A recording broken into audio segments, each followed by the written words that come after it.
요양보호사 기출해설 3회를 시작하도록 하겠습니다. 자, 3회는 요양보호사 CBT 연습에 대한 3회에 대한 문제 해설입니다.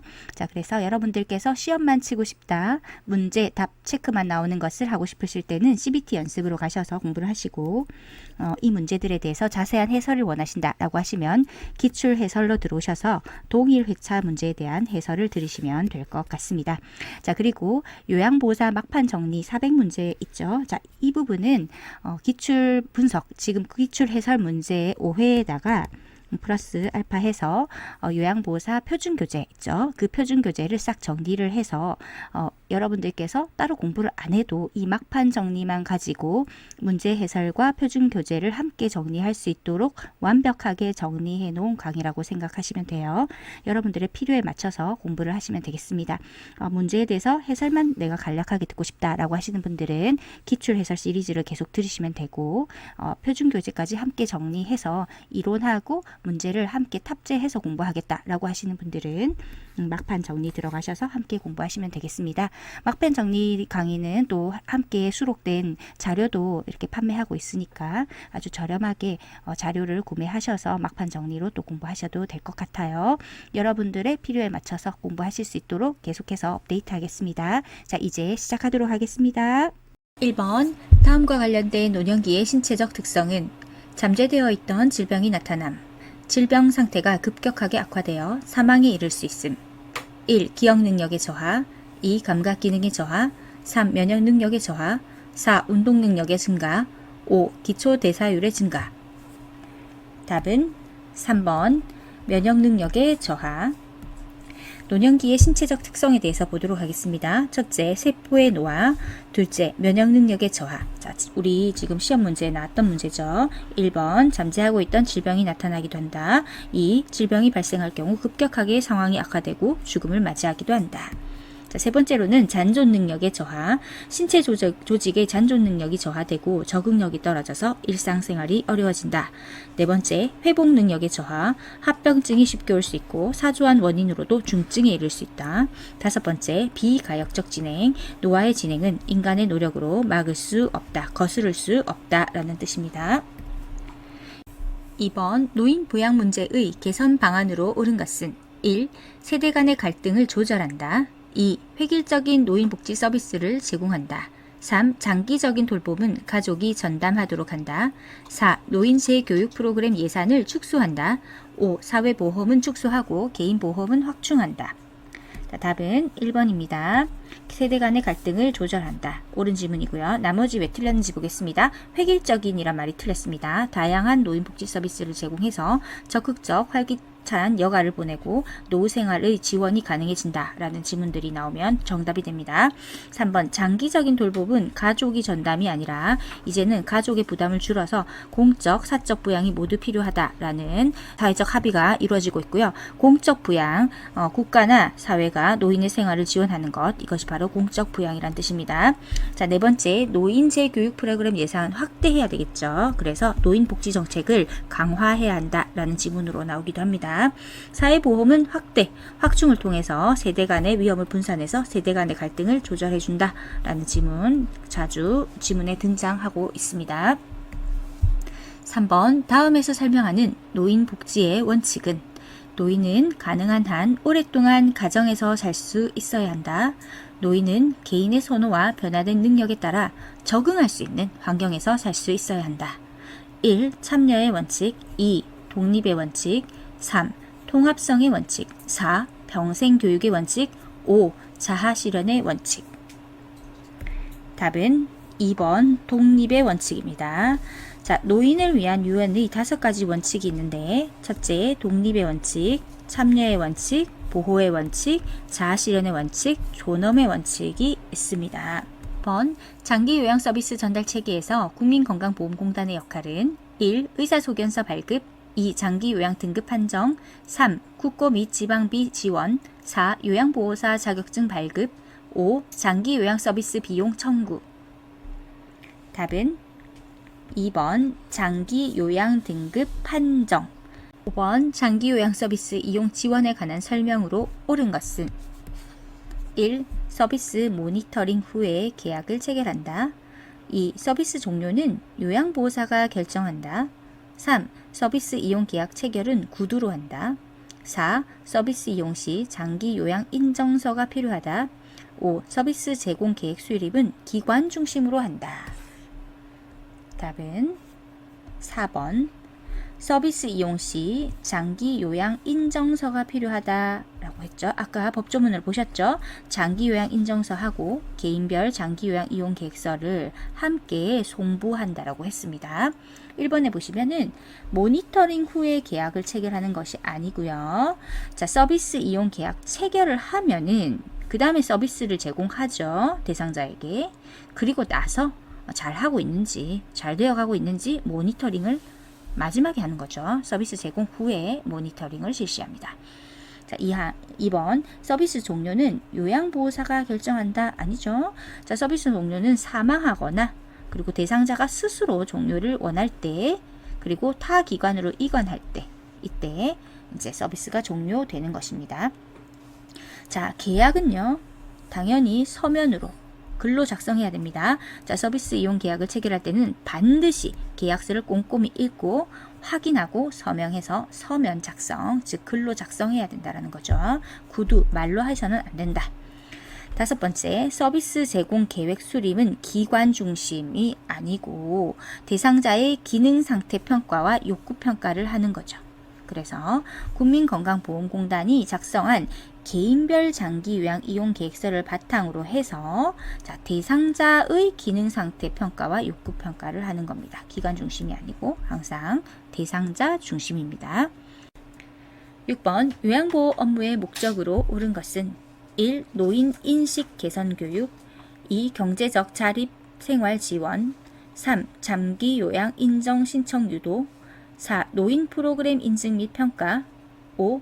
대상자의 신체 기능 유지 및 증진. 답은 5번 대상자의 신체 기능 유지 및 증진. 자, 해설을 보시면 요양보호 업무의 목적은 노인 장기 요양보험제도에서 요양보호 서비스의 목적은 65세 이상 노인 또는 노인성 질병을 가진 65세 미만인 자에게 계획적이고 전문적인 요양보호 서비스를 제공하여 장기 요양 대상자들이 신체 기능 증진 및 삶의 질 향상에 기여하는 것입니다. 답은 5번입니다. 7번 요양보호 서비스의 제공 원칙으로 옳은 것은 1. 필요한 경우 요양보호사가 판단하여 서비스를 변경한다. 2. 대상자의 성향보다 시설의 규칙을 우선한다. 3. 서비스를 제공할 때 대상자의 잔존 능력을 고려한다. 4. 대상자와 의견이 충돌하면 보호자가 해결하도록 한다. 5. 치매 대상자의 돌발 상황은 동료 요양보호사와 의논하여 해결한다. 답은 3번 서비스를 제공할 때 대상자의 잔존 능력을 고려한다. 자, 대상자의 능력을 최대한 활용한다는 의미가 있습니다. 많이 나오는 지문입니다. 자, 필요한 경우 요양보호사가 판단 아니죠. 대상자의 상태 변화 등으로 계획된 서비스 외에 다른 것을 추가하거나 변경하거나 의료적 진단 등이 필요한다고 판단되는 경우에는 시설장 또는 관리 책임자에게 신속하게 보고합니다. 따라서 요양보호사가 스스로 판단해가지고 임의적으로 서비스를 변경한다. 이런 것들은 절대 답이 될 수 없고요. 2번 대상자의 성향보다 시설의 규칙이 아니죠. 무조건 대상자 중심의 요양보호를 기억하세요. 자, 4번 대상자와 의견이 충돌하면 보호자 해결이 아니라 대상자나 대상자의 가족과 의견이 상충될 때는 불필요한 마찰을 피하고 시설장 또는 관리 책임자에게 보고한다 라고 되어 있습니다. 자, 책에 있는 내용입니다. 5번째 치매 대상자의 돌발 상황은 동료 요양보호사와 의논하는 것이 아니라 치매 대상자에게 서비스를 제공할 때 발생하는 여러 돌발 상황은 시설장 또는 관리 책임자와 의논해서 처리합니다. 8번 시설에 대상자의 의견 수렴 건의함을 설치하지 않았을 때 대상자가 침해받을 수 있는 권리는 1. 신체 구속을 받지 않을 권리 2. 충분한 정보를 제공받을 권리 3. 사생활과 비밀 보장에 관한 권리 4. 스스로 입소를 결정하고 계약할 권리 5. 견해와 불평을 표현하고 해결을 요구할 권리. 답은 5번 견해와 불편을 표현하고 해결을 요구할 권리입니다. 9번 다음 중 노인 학대에 해당하는 것은 1. 집안 경조사에 노인이 참여하게 한다. 2. 노인이 시설에 입소한 후에 가족이 시설에 자주 왕래한다. 3. 노인의 연금을 가족이 임의로 사용한다. 4. 시설 입소 결정 과정에 노인의 의사를 반영한다. 5. 재산 관리에 관한 결정권을 노인이 행사하게 한다. 답은 3번 노인의 연금을 가족이 임의로 사용한다. 자, 첫째, 노인의 사회관계 유지를 방해할 때는요. 정서적인 학대입니다. 노인의 소득, 재산, 임금을 가로채거나 자, 노인의 소유의 이제 재산을 가로막거나 임의로 사용하는 것은 경제적 학대입니다. 노인 거니까요. 노인의 재산 사용이나 관리에 대한 결정 통제하는 것은 노인 것에 노인의 경제니까 경제적 학대입니다. 노인과 관련된 결정사항의 의사결정 과정에서 소외시키는 거 정서적 학대에 해당합니다. 10번 산업재해보상보험법에서 규정한 산업재해 근로자 보호 내용으로 옳은 것은 1. 보험급여에 일정 세금이 부과된다. 2. 보험급여의 유효기간은 1년 미만이다. 3. 보험급여는 양도하거나 압류할 수 있다. 4. 산업재해를 당했다는 이유로 해고할 수 없다. 5. 산업재해로 요양하던 중에 퇴직하는 경우에는 장해급여가 중단된다. 답은 4번 산업재해를 당했다는 이유로 해고할 수 없다. 자, 1번에 보시면 보험급여는요. 세금 부과되지 않습니다. 조세 및 기타 공과금 부과가 면제됩니다. 보험급여의 유효기간은 1년 미만 아니고요. 급여 내용에 따라 3년 혹은 5년간 유효합니다. 보험급여는 양도하거나 압류할 수 없습니다. 산업재해로 요양하던 중에 퇴직하는 경우에 장해급여 지장받지 않습니다. 즉 산재로 요양 중에 퇴직하거나 사업장이 부도 폐업하여 없어진 경우에도 재요양, 휴업급여, 장해급여 지급에 지장받지 않고 계속해서 급여가 나오게 됩니다. 11번 다음과 같은 상황에서 요양보호사의 대처 방법은 청력에 문제가 없는 대상자가 대화할 때마다 귀가 잘 들리지 않는다면서 요양보호사에게 몸을 밀착한다. 1. 정색하며 몸을 밀친다. 2. 점잖지 못하다고 나무란다. 3. 대응을 안 하고 다른 업무를 시작한다. 4. 대상자의 배우자에게 재발 방지를 약속받는다. 5. 적절한 조치가 이루어지도록 기관장에게 보고한다. 답은 5번 적절한 조치가 이루어지도록 기관장에게 보고한다. 12번 요양보호사가 지켜야 할 직업윤리로 옳은 것은 1. 대상자의 인권을 존중한다. 2. 약소한 보상은 받아도 무방하다. 3. 서비스 제공 시 대상자 자녀의 욕구를 반영한다. 4. 개인적 선호에 따라 대상자를 선택한다. 5. 타 직종과의 협력보다 업무의 신속성을 우선시한다. 답은 1번 대상자의 인권을 존중한다. 자, 약소한 보상 아무리 약소하더라도 받으시면 안 되고 물질적 보상을 받지 않습니다. 서비스 제공 시 대상자 자녀 아니고요. 요양보호사의 모든 서비스는 대상자에게만 제공합니다. 대상자에게만. 자, 서비스 내용은 신체활동 지원, 가사 및 일상생활 지원, 정서 지원, 방문 목욕이 있습니다. 네 번째, 개인적 선호에 따라 대상자를 선택한다. 자, 대상자를 차별 대우하면 안 되죠. 대상자를 차별 대우하면 안 된다. 그리고 타 직종과의 협력보다 업무의 신속성 우선시 아니고요. 대상자의 가족, 의사, 간호사, 사회복지사 등과 적극적으로 협력하기 위해서 노력해야 합니다. 13번 제가 대상자의 자녀가 일회용 마스크 재사용을 요청했을 때 요양보호사의 대처 방법은 1. 고민해 본다며 대답을 회피한다. 2. 대상자의 건강에 해롭다고 설명한다. 3. 물로 세척하여 재사용하겠다고 말한다. 4. 다른 대상자의 마스크를 사용하겠다고 말한다. 5. 대상자의 의견을 확인하고 답변한다. 답은 2번 대상자의 건강에 해롭다고 설명합니다. 자, 요양보호 대상자에게 해가 되는 활동을 가족으로부터 강요받았을 때 그때는 어떻게 해야 되는지. 자, 우리 표준 교재 보시면은 기저귀를 재사용하도록 권하는 경우나 마스크를 재사용해 주세요라고 가족이 요청했을 케이스가 나옵니다. 이때는 대상자에게 악영향이 미치므로 사용했던 기저귀를 다시 쓸 수 없는 이유를 보호자에게 설명을 해주고요. 만약 보호자가 계속 강요한다면은 관리 책임자와 다른 가족, 다른 자녀들 있죠. 이런 상황에 대해서 설명을 해줍니다.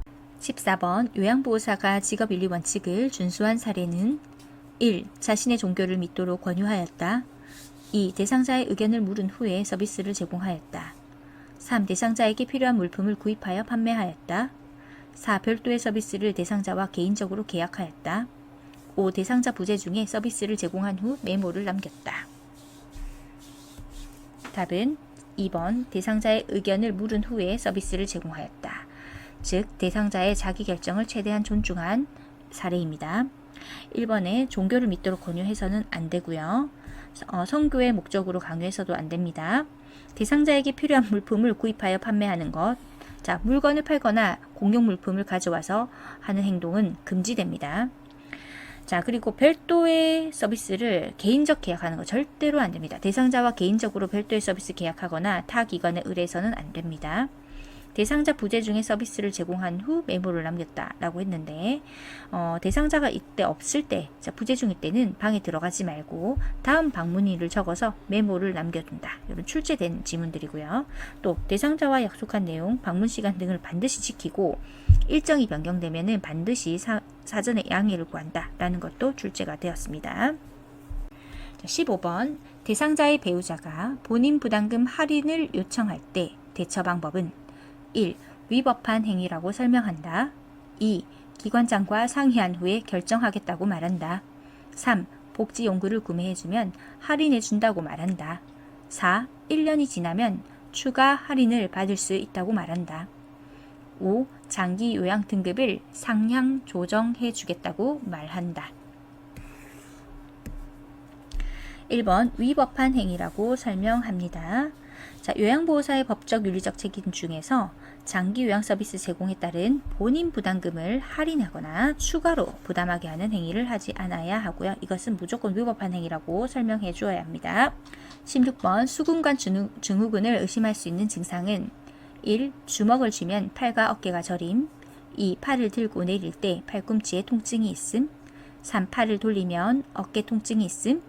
4. 손목을 구부려 양쪽 손등을 맞대고 밀 때 손가락과 손바닥이 저림.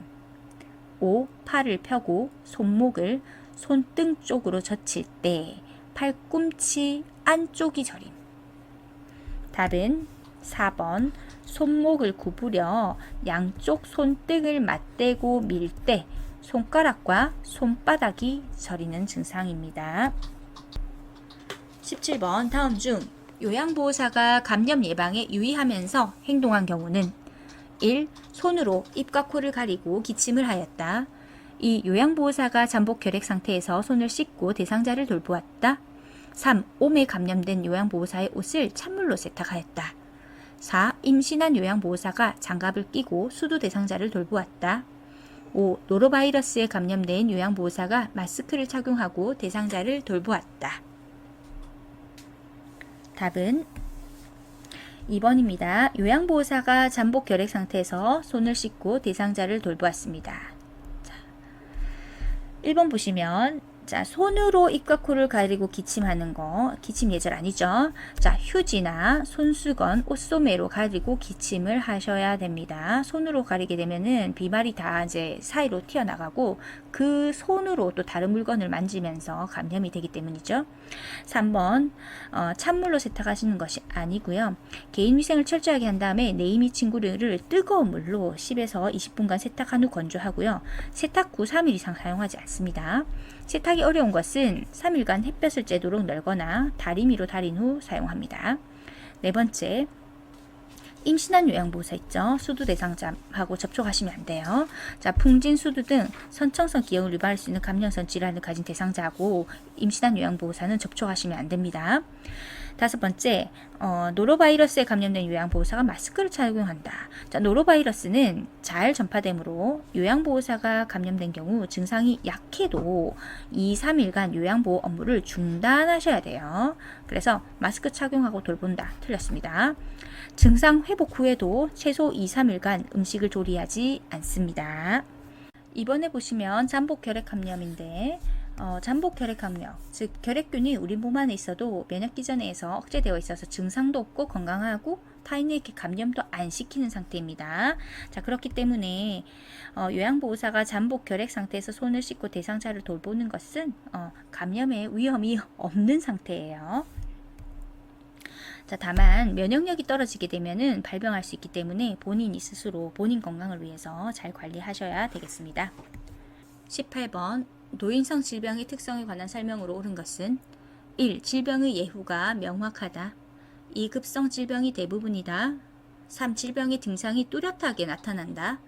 4. 한 가지 질병이 단독으로 발생하는 경우가 많다. 5. 수분과 전해질 균형이 깨지기 쉽다. 답은 5번 수분과 전해질 균형이 깨지기 쉽다. 자, 1번에 보시면은 질병의 외후가 명확하지가 않죠. 노인성 질병은 원인을 찾기가 어렵고 초기 진단도 매우 어렵습니다. 자, 두 번째 급성이 아니라 대부분 만성, 퇴행성 질환이 대부분이고 질병의 증상이 노화와 구분이 어렵기 때문에 뚜렷하지 않기 때문에 그 원인을 잡아내기 어려운 경우가 많고 그리고 여러 가지가 합병증으로 하나의 질병에 걸리면 다른 질병을 동반하기 때문에 단독으로 발생한다. 틀린 질문이 되겠습니다. 9번 위궤양 대상자를 돕는 방법으로 옳은 것은 1. 훈연한 음식을 먹게 한다. 2. 흡연자이면 금연하게 한다. 3. 잠자리에 들기 전에 녹차를 마시게 한다. 4. 검은색 대변을 보더라도 정상이라고 안심시킨다. 5. 비스테로이드성 소염 진통제를 자주 복용하게 한다. 답은 2번 흡연자이면 금연하게 한다. 자, 훈연한 음식, 발암물질이죠. 자, 잠자리에 들기 전에 녹차를 마시게 되면은 위궤양을 악화시킬 수 있습니다.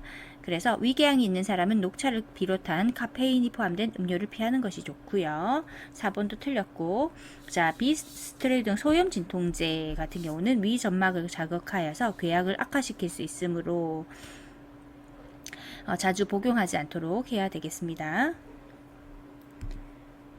자, 위궤양 같은 경우는 잘못된 요인 한번 보시고 자, 치료 및 예방도 한번 읽어보시면 되겠습니다. 자, 스탑하시고 한번 보고 넘어가시면 좋겠습니다. 20번 노화와 관련된 호흡기계의 특성으로 옳은 것은 1. 폐포의 탄력성이 증가하여 숨쉬기가 편하다. 2. 기침 반사가 증가하여 미세물질을 걸러내기 쉽다. 3. 코 속 점막에 습기가 증가하여 공기 흡입이 쉽다. 4. 호흡 근육이 약화되어 호흡 증가 시 피로해지기 쉽다. 5. 기관지 내의 분비물이 감소하여 감염 발생 위험이 낮다. 답은 4번 호흡 근육이 약화되어 호흡 증가 시 피로해지기 쉽다. 입니다. 맞습니다. 자, 1번 폐포의 탄력성이 증가하는 것이 아니죠. 탄력성이 저하해서 또 폐 순환량의 감소로 폐활량이 줄어들어서 숨이 쉽게 찬다. 2번 같은 경우는 기침 반사가 감소하죠. 그래서 미세물질을 걸러내기가 어렵다라고 해야 됩니다. 코 속 점막에 습기가 증가하는 것이 아니라 건조해지게 됩니다. 건조해지게 되어서 공기를 효과적으로 흡입하지 못하게 됩니다. 5번에 기관지 내 분비물이 감소하여 이렇게 되어 있는데 기관지 내 분비물이 증가하여 호흡기계 감염이 쉽게 발생하게 됩니다. 21번 노화에 따른 심혈관계 변화로 옳은 것은 1. 심장 근육이 얇아진다. 2. 최대 심박동수가 증가한다. 3. 심장 근육의 탄력성이 증가한다. 4. 정맥 약화로 하지 부종이 생긴다. 5. 심장이 한 번에 내보내는 혈액량이 증가한다. 답은 4번 정맥 약화로 하지 부종이 생긴다. 자, 정맥의 약화로 하지의 부종과 정맥류, 항문에 치질이 생기게 됩니다. 자, 4번 기억하시고요. 심장 근육은 두꺼워져요. 두꺼워져서 탄력성이 떨어집니다. 자, 두꺼워져서 탄력성이 떨어진다. 최대 심박송수가 감소되죠. 감소. 심장 근육의 탄력성이 떨어지죠. 그리고 심장이 한 번에 내보내는 혈액량이 감소하죠. 자, 이것을 다른 말로 최대 심박출량이 감소된다 라고 표현해야 되겠습니다. 혈액량 감소합니다. 22번 골다공증으로 고관절 골절의 위험이 높은 대상자에게 행동 수정이 필요한 경우는 1. 연어, 고등어, 달걀을 자주 섭취한다. 2. 규칙적으로 하지 근력 강화 운동을 한다. 3. 거실에 널려있는 물건이 없도록 청소한다. 4. 안경 도수가 맞지 않아 안경을 새로 맞추었다. 5. 저체중 상태를 유지하기 위해 다이어트를 한다. 답은 5번 저체중 상태를 유지하기 위해 다이어트를 한다. 젊었을 때 본인 체중 10% 이상의 무리한 다이어트가 있으면은 골다공증으로 인한 고관절 골절의 위험이 높게 됩니다. 그래서 다이어트 하는 거 하지 말고 이렇게 행동 수정해야 됩니다. 자, 나머지는 이런 고관절 골절의 위험이 높은 대상자에게 좋은 행동들이죠. 이런 행동들을 하게 되면 이런 위험으로부터 예방이 됩니다. 한번 복압성 요실금 대상자를 돕는 방법으로 옳은 것은 1. 수분 섭취를 권장한다. 2. 웃음 치료에 참여하게 한다. 3. 식이섬유소 섭취를 제한한다. 4. 규칙적으로 줄넘기를 하게 한다. 5. 체중을 늘려 복부의 압력을 높인다. 자, 답은 1번입니다. 수분 섭취를 권장한다. 자, 복압성 요실금 대상자를 돕는 방법으로 옳은 거죠. 그래서 수분 섭취를 권장하는 것은 아주 좋은 옳은 방법입니다. 충분한 수분 섭취로 방광의 기능을 유지할 수 있도록 도와주는 것이기 때문이죠. 자, 복압성 요실금이라는 것은요. 기침, 웃음, 재채기, 달리기, 줄넘기 등 복부 내의 압력 증가로 인해서 소변이 나오는 것입니다. 자, 따라서 웃음 치료하게 되면은 요실금이 더 심해지겠고, 식이섬유소 섭취는 제한하면 안 돼요. 왜냐? 식이섬유소가 풍부한 채소와 과일의 섭취로 변비를 예방해야 돼요. 변비가 있으면은 복압이 더 커지잖아요. 그죠? 자, 네 번째, 규칙적으로 줄넘기를 하게 한다. 줄넘기 하게 하면 복압이 높아져서 요실금이 더 심해지고 체중도 줄여야 되겠죠. 24번 거동이 불편한 대상자에게 욕창이 발생할 가능성이 가장 높은 경우는 1. 낮잠을 자지 않는다. 2. 취침 시 자주 뒤척인다. 3. 정상 체중을 유지하고 있다. 4. 변비가 있어 물을 많이 마신다. 5. 영양 부족으로 피하 지방이 감소했다. 답은 5번 영양 부족으로 피하 지방이 감소할 경우에 욕창이 발생할 가능성이 높죠. 자, 영양 부족과 체중 감소, 근육 위축, 피하 지방의 감소 등으로 인해서 피부와 뼈 사이의 완충지대가 감소하면은 욕창 발생 가능성은 높아집니다. 영양 부족, 체중 감소, 근육 위축, 피하 지방 감소 등은 욕창 발생 가능성이 높아지게 됩니다. 25번 치매에 관한 설명으로 옳은 것은 1번 시공간을 파악하는 능력은 정상이다. 2. 뇌의 정상적인 노화 현상이다. 3. 혈관성 치매 비율이 가장 높다. 4. 근래의 일보다 먼 과거의 일을 잘 기억해내지 못한다. 5. 운동 기능은 정상인데 운동, 활동, 수행 능력이 손상되는 실행증이 나타난다. 답은 5번 운동 기능은 정상인데 운동, 활동, 수행 능력이 손상되는 실행증이 나타납니다. 자, 옳은 지문입니다. 자, 1번 보시면은 시공간 파악 능력은 이제 저하가 되죠. 그리고 뇌의 정상적인 아닙니다. 치매는 정상적인 기억력 저하고는 달라요. 나이가 들면서 생기는 자연스러운 결과 아닙니다. 혈관성 치매 비율보다는 노인성 치매인 알츠하이머병이 가장 많습니다. 자, 알츠하이머병이 가장 많습니다. 자, 그리고요, 수일 전 혹은 수주일 전의 일에 대한 단기 기억력 저하가 먼저 생기고 심해지면서 장기 기억력 저하가 와요. 자, 단기 기억력 저하가 먼저 생기고 그 다음에 심해지면서 장기 기억력 저하가 옵니다. 16번 당뇨병 관리에 관한 설명으로 옳은 것은 1. 변비 예방을 위해 고섬유질 시기를 제한한다. 2. 혈당 조절을 위해 공복 시에 운동을 한다. 3. 발 건조 예방을 위해 보습제를 바른다. 4. 혈당 조절을 위해 탄수화물 섭취를 금한다. 5. 열량 소비를 위해 격렬한 운동을 한다. 답은 3번이죠. 3번입니다. 발 건조 예방을 위해서 보습제를 바른다. 자, 첫 번째, 고섬유질 시기는 권장됩니다.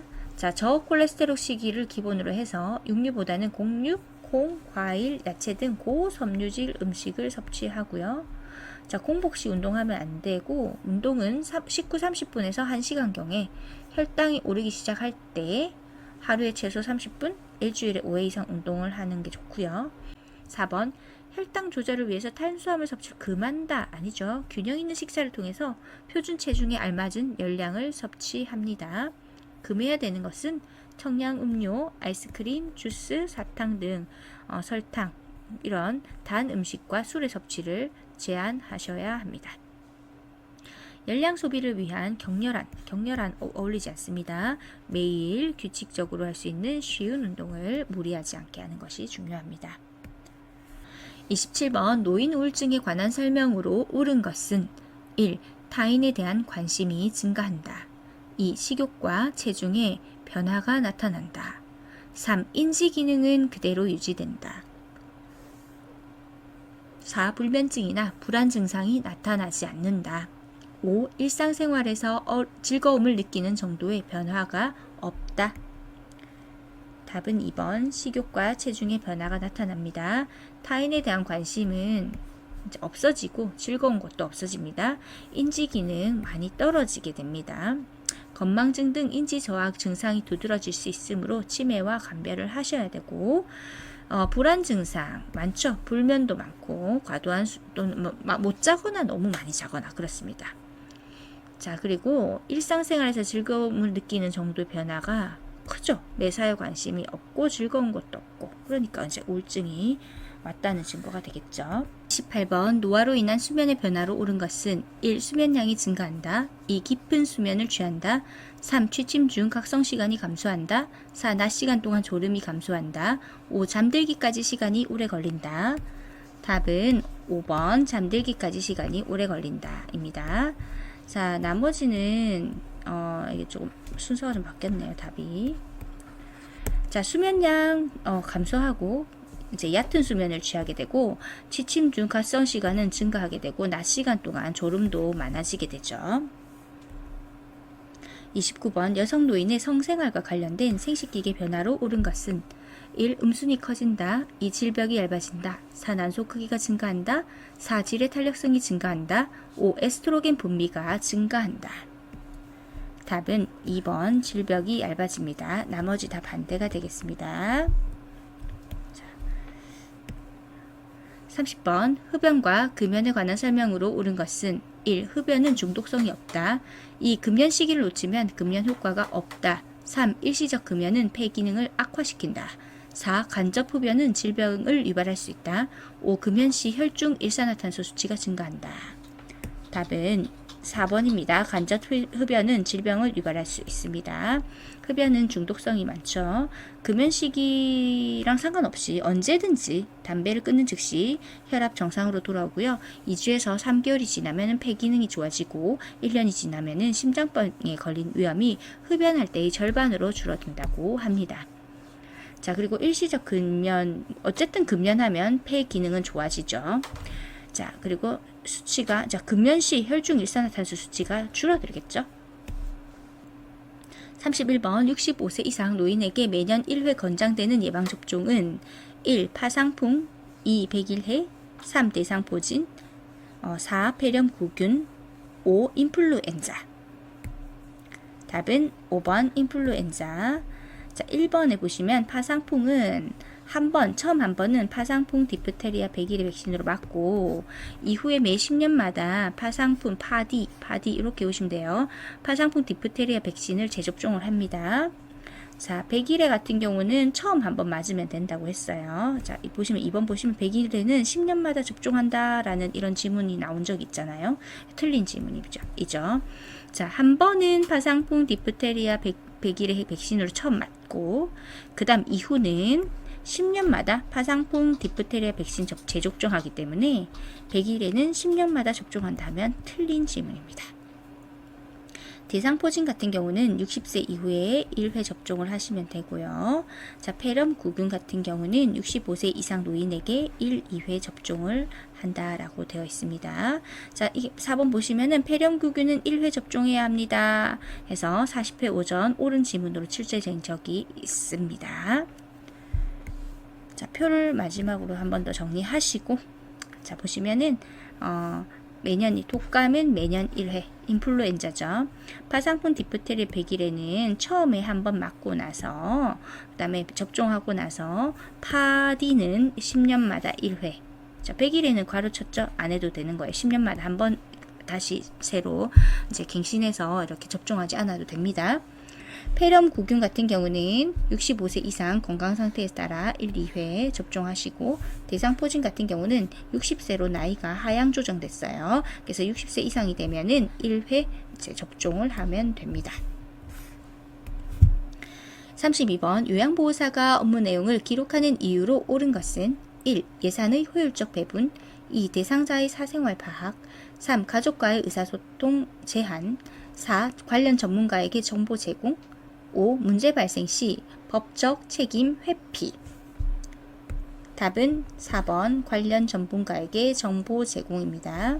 33번 요양보호 업무보고의 기본 원칙은 1. 일주일 단위로 핵심 내용을 보고한다. 2. 내용이 중복되지 않도록 간결하게 보고한다. 3. 추가 서비스를 제공한 경우 보고를 생략한다. 4. 요양보호사가 느낀 점을 요약하여 전달한다. 5. 응급 상황 시 사고의 원인을 분석한 후 보고한다. 답은 2번 내용이 중복되지 않도록 간결하게 보고한다 입니다. 자, 일주일 단위로 핵심 내용 보고 아니고요. 수시 보고, 정기 보고가 있는데 정기 보고는 1일, 주간, 월간 보고 등이 있습니다. 추가 서비스 제공하면 반드시 보고하셔야 되고요.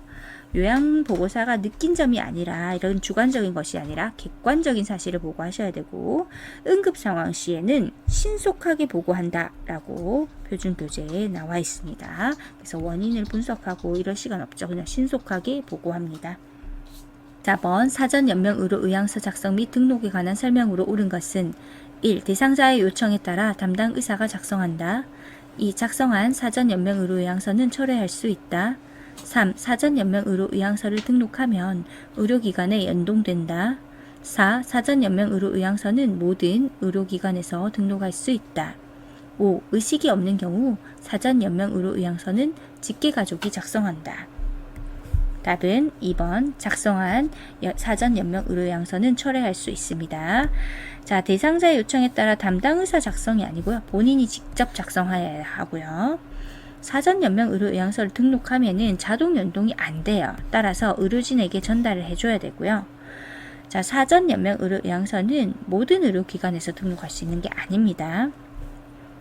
자, 등록 기관을 통해서 등록된 사전 연명 의료 의향서만 법적 효력을 인정받을 수 있고요.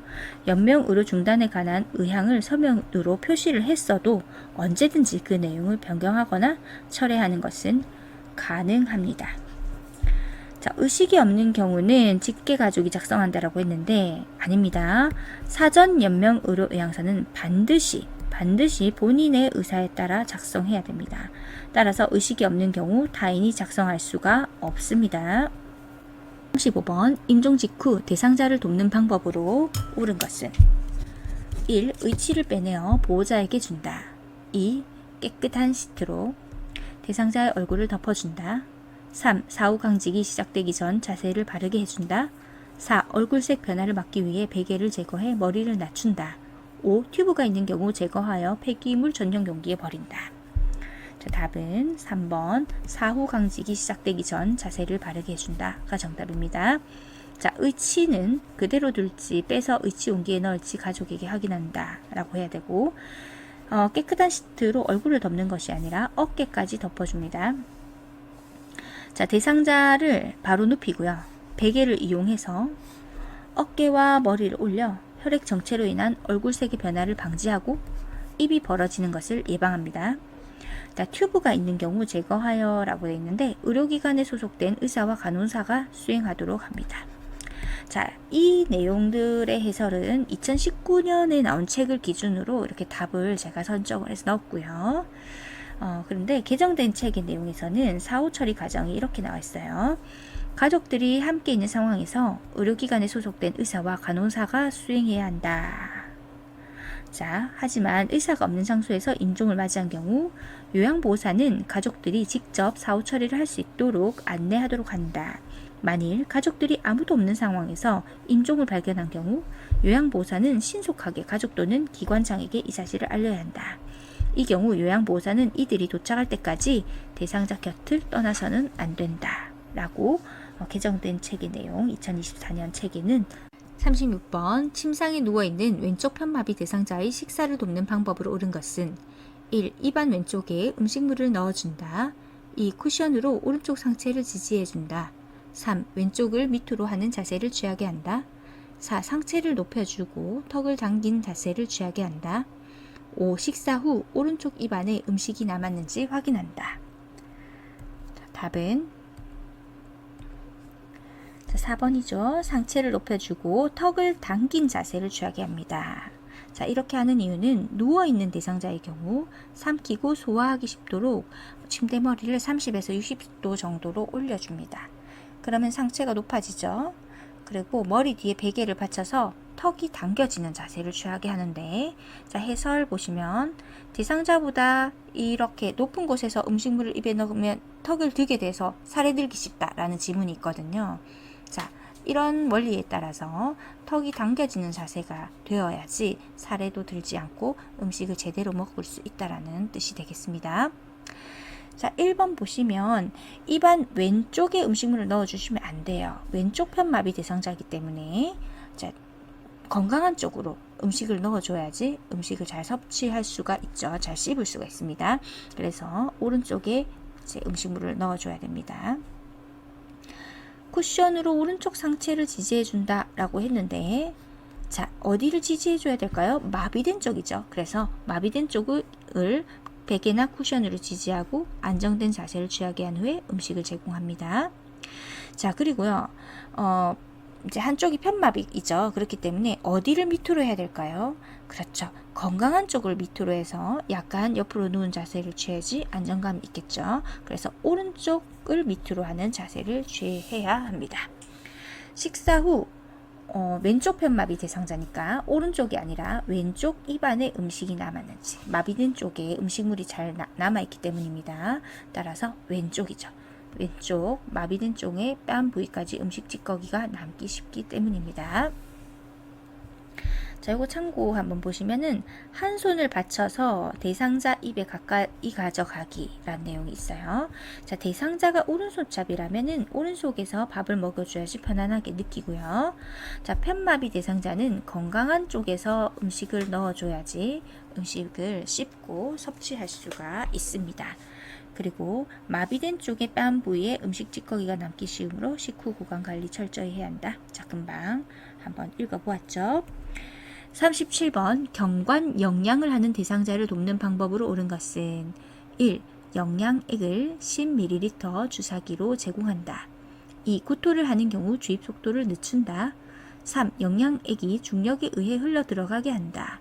4. 영양액 주머니는 1일 1회 세척하여 말린다. 5. 영양액 주머니는 대상자의 위장 높이와 같게 한다. 답은 3번 영양액이 중력에 의해 흘러 들어가게 한다 입니다. 자, 영양액을 10ml 주사기가 아니고요, 50cc 주사기로 제공합니다. 구토하는 경우 주입 속도 늦춘다 아니고 당장 스톱을 하셔야 돼요. 구토할 때는. 영양액 주머니는 매번 깨끗이 씻어서 말려야 합니다. 그리고 영양액 주머니는 위장 높이와 같게 하는 것이 아니고 영양액이 중력에 의해서 흘러내려와서 위장 속으로 들어가도록 해야 되기 때문에 위장보다 높은 위치에 걸어 두어야 되겠습니다. 38번 고혈압 대상자의 알약 복용을 돕는 방법으로 옳은 것은 1. 큰 알약은 작게 쪼개어 나누어 준다. 2. 처방약과 비처방약을 섞어 한 번에 준다. 3. 금식인 경우 복용 중인 혈압약을 건너뛴다. 4. 삼키기 쉽게 가루로 만들어 물에 섞어준다. 5. 약을 떨어뜨릴 우려가 있으면 입안에 직접 넣어준다. 답은 5번. 약을 떨어뜨릴 우려가 있으면 입안에 직접 넣어준다. 옳은 방법이고요. 자, 1번부터 4번까지 왜 틀렸는지 보겠습니다. 자, 큰 알약을 작게 쪼개어 나누어 준다. 옳지 않습니다. 대상자의 신체 상태로 인해서 약을 삼키지 못할 경우 요양보호사가 임의로 약을 갈거나 쪼개지 말고 약사나 의사에게 문의하여서 지시에 따라야 됩니다. 자, 그래서 4번도 틀렸죠. 가루로 만들면 안 된다라고 했습니다. 2번 처방약과 비처방약을 섞어서 주면 안 되고요. 처방된 이외의 약을 섞어주지 않아야 합니다. 자, 혈압약 같은 경우는요, 금식인 경우에도 매일 토약해야 하는 약물이에요. 그래서 반드시 토약해야 합니다. 금식인 경우에도 혈압약은 드셔야 합니다. 자, 고혈압 약물 치료에 대한 편견이 있는데, 자, 우리 책에 나와 있는 거죠. 편견 1. 증상이 없으면 치료하지 않아도 된다라는 편견이 있는데 아니고, 증상이 없어도 혈압이 높으면 치료해야 합니다. 편견 2. 두통 등의 증상이 있을 때만 약을 먹는다. 아니고, 고혈압은 증상이 없는 경우가 대부분이기 때문에 의사의 처방이 있으면 계속 약을 먹어야 합니다. 자, 편견 3번째, 혈압약을 오래 먹으면 몸이 약해진다 라는 편견이 있는데, 자, 약을 오래 복용하는 것이 몸에 좋지는 않지만은 고혈압의 합병증이 더 무서운 거예요. 그래서 고혈압의 합병증을 발생시키는 것보다는 안전합니다. 따라서 혈압약을 계속 드셔야 하고, 편견 4, 혈압이 조절되면 약을 먹지 않아도 된다 라고 했는데, 혈압이 조절되다가도 약을 안 먹으면 약 효과가 떨어지자마자 혈압이 다시 올라갑니다. 그래서 따라서 의사의 처방이 있으면은 계속 약을 드셔야 해요. 자, 우리 책에 있는 편견 1에서 4까지 수록했습니다. 39번 대상자의 눈에 안연고를 투여하는 방법으로 옳은 것은 1. 각막 위에 연고를 직접 짜서 넣어준다. 2. 튜브에서 처음에 나온 연고는 거즈로 닦아서 버린다. 3. 눈꺼풀 밖으로 나온 연고는 면봉으로 밀어서 넣어준다. 4. 투여 부위를 알코올솜으로 닦은 후 연고를 짜서 넣어준다. 5. 하부 결막낭의 바깥쪽에서 안쪽으로 연고를 짜서 넣어준다. 답은 2번. 튜브에서 처음에 나온 연고는 거즈로 닦아서 버린다. 자, 옳은 방법입니다. 자, 첫 번째 보시면 각막 위에 연고를 직접 짠다 라고 했는데, 각막 위에 직접 짜시면 안 되고요. 아래 눈꺼풀 한 겹을 잡아당겨서 아래 결막낭 위에 튜브를 놓고요. 안쪽에서 바깥쪽으로 2cm 정도 짜 넣습니다. 각막에 직접 점안하는 것보다 결막에 점안하면은 점적기가 눈에 닿아서 오염되거나 눈을 다치게 할 위험이 줄어들고 각막이 보호가 됩니다. 자, 세 번째 보시면은 눈꺼풀 밖으로 나온 연고는 면봉으로 밀어서 넣어준다 아니고, 눈꺼풀 밖으로 나온 연고는 멸균 생리식염수에 적신 멸균솜으로 닦아냅니다. 자, 네 번째 투여 부위를 알코올솜으로 닦는다 아니죠. 위험합니다. 자, 다섯 번째, 자, 바깥쪽에서 안쪽이 아니라 안쪽에서 바깥쪽으로 넣어줍니다. 자, 안쪽에서 바깥쪽으로 짜서 넣어주게 됩니다. 40번 정맥 주사를 맞고 있는 왼쪽 편마비 대상자를 돕는 방법으로 옳은 것은 1. 수액병은 대상자의 심장보다 낮게 위치하게 한다. 2. 주사바늘이 제거된 부위는 알코올솜으로 문질러준다. 3. 상의를 갈아입힐 때에는 왼쪽 팔, 수액, 오른쪽 팔 순으로 입힌다. 4. 정맥 주사 부위가 붓고 수액 주입 속도가 느려지면은 주사바늘을 빼준다. 5. 주입 속도를 스스로 조절하도록 조절기를 대상자 오른쪽 가까이에 둔다. 답은 3번. 상의를 갈아입힐 때는 왼쪽 팔, 수액, 오른쪽 팔 순으로 입힙니다. 자, 왼쪽 편마비 대상자이기 때문에, 자, 자, 왼쪽 팔부터 갈아입히고 그리고 수액 오른쪽 팔 순으로 입히면 되겠습니다. 자, 1번 보시면 수액병은 대상자의 심장보다 낮게가 아니죠. 높게 해서 중력에 따라 내려갈 수 있도록 해야 되고요. 자, 주사 바늘이 제거된 부위는 알코올솜으로 문지른다가 아니고 간호사가 바늘을 제거한 후에 1, 2분간 알코올솜으로 지그시 누르고 절대 비비지 않습니다. 비비면 피멍이 듭니다. 자, 비비지 않습니다. 정맥주사 부위가 붓고 수액 주입 속도가 느려지면 주사 바늘을 빼준다 아니죠. 주사 부위가 붓게 되거나 붓거나 통증이 있는 경우는 조절기를 잠근 후 즉시 간호사, 시설장이나 관리 책임자에게 보고합니다. 자, 주사에 대한 것. 주사 주입은 의료인의 고유 영역이므로 요양보호사는 주사 주입을 하지 않습니다. 자, 5번 주입 속도를 스스로 조절하도록 이렇게 돼 있는데 정맥 주입 속도가 일정하게 유지되는지 수시로 확인한다 정도는 할 수 있습니다. 자, 스스로 조절하도록 아니죠. 11번 휠체어를 탄 오른쪽 편마비 대상자를 화장실 변기에 앉히는 방법으로 옳은 것은 1. 대상자의 양팔을 잡고 돌려 앉힌다. 2. 대상자의 두 발이 바닥에 닿지 않게 앉힌다. 3. 오른쪽 다리에 힘을 주게 하여 엉덩이를 이동시켜 앉힌다. 4. 양팔을 대상자의 겨드랑이에 넣어 등을 감싸 몸을 일으킨 후에 90도 회전시켜 앉힌다. 5. 대상자의 오른쪽 손으로 변기를 잡고 스스로 앉게 한다. 답은 4번 양팔을 대상자의 겨드랑이에 넣어 등을 감싸 몸을 일으킨 후에 90도 회전시켜 앉힌다. 자, 옳은 방법이고요. 1번에 대상자의 양팔을 잡는 것이 아니라 양팔로 대상자의 겨드랑이 밑으로 등 뒤를 감싸 안아 일으켜 세워야 합니다. 그 다음 대상자의 몸을 90도 회전시켜서 변기 앞에 세우고 바지를 내린 후 변기에 앉히는 겁니다. 자, 이런 지문이 나올 때는 이제 상상을 하시면서 이미지화를 시켜야지 기억에 오래 남습니다. 자, 2번 대상자의 두 발은 바닥에 닿도록 해서 안정감 있게 앉혀야 되고요. 자, 오른쪽 다리에 힘을 주게 하여, 자, 오른쪽 편마비 대상자인데 오른쪽 다리에 힘을 주게 하여 틀렸죠. 자, 대상자의 오른쪽 손으로 변기를 잡고 안 되죠. 자, 오른쪽 편마비 대상자입니다. 자, 마비된 쪽으로 잡거나 힘주게 하거나 이런 지문은 다 틀린 지문입니다. 42번 간이변기를 사용하여 침상에서 배설하는 대상자를 돕는 방법으로 옳은 것은 1. 대상자의 둔부 아래에 방수포를 깐다. 2. 조용한 환경에서 배설할 수 있게 한다. 3. 변기를 침대 난간과 30에서 45도가 되게 붙인다. 4. 바지를 내린 후에 허리 아래 부분을 가려준다. 5. 대상자가 협조할 수 있으면 옆으로 돌려 눕혀 변기를 대어준다.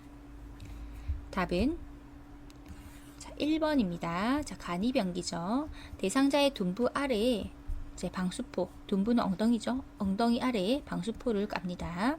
자, 두 번째 조용한 환경. 자, 우리가 역지사지에 보면은 조용한 환경에서 나의 배설물의 소리가, 배설하는 소리가 다 들리는 것이 부끄러울 수 있죠. 그래서 소리가 나는 것에 부담을 느끼지 않도록 변기 안에 화장지를 깔고 또 텔레비전을 켜거나 음악을 틀어놓아서 심리적으로 안정된 상태에서 용변을 보게 도와줍니다. 자, 세 번째 보시면 변기를 침대 난간과 30에서 45도가 되게 붙인다 라고 하는데 이 지문이 잘 나오거든요. 근데 이게 왜 그러냐면은 이거는 이동 변기일 때의 지문이에요. 자, 간이변기잖아요. 간이변기는 자, 침상 위에서 이렇게 할 때잖아요. 그죠? 그래서 이동 변기의 지문인데 자꾸 간이변기 문제에 이동 변기 지문을 섞어서 헷갈리게 하는 거예요. 자, 그래서 이미지를 생각을 하면 전혀 헷갈릴 리가 없습니다. 자, 30에서 45도의 침대에 붙인다? 간이변기는 그렇게 할 수가 없잖아요. 그죠? 이동 변기 이야기입니다. 자, 바지를 내린 후에 허리 아래 부분을 가려준다. 자, 먼저 허리 아래 부분을 이제 무릎 덮개로 늘어뜨려 덮어가지고 보이지 않게 한 다음에 그 다음 바지를 내리게 하는 거예요. 자, 5번 대상자가 협조할 수 있으면 아니고요. 없을 때입니다. 없을 때 옆으로 돌려 눕혀 변기를 대어줍니다. 자, 간이 변기라는 것은 화장실까지 가지 못하거나 침대에서 내려올 수 없는 대상자가 침대에서 배설토록 돕는 방법입니다. 그래서 아까 다시 설명드렸지만 이동변기 있죠. 이동변기 내용 중 편마비의 경우 이동변기는 건강한 쪽으로 침대 난간에 빈틈없이 붙이거나 30에서 45도 비스듬히 붙인다. 이런 지문이 있거든요. 옳은 지문인데 이것을 가지고 와가지고 간이 변기에 문제를 자꾸 넣어요. 그래서 헷갈리게 만들어 버리는데 이제는 절대로 헷갈리시지 않으실 거예요. 자, 이 지문이 간이 변기에 등장하면 헷갈리게 됩니다. 자, 그래서 30에서 45도 비스듬히 붙인다라는 것은 자, 이동 변기에 대한 내용입니다. 자, 5번 보시면 대상자가 협조할 수 있을 때요.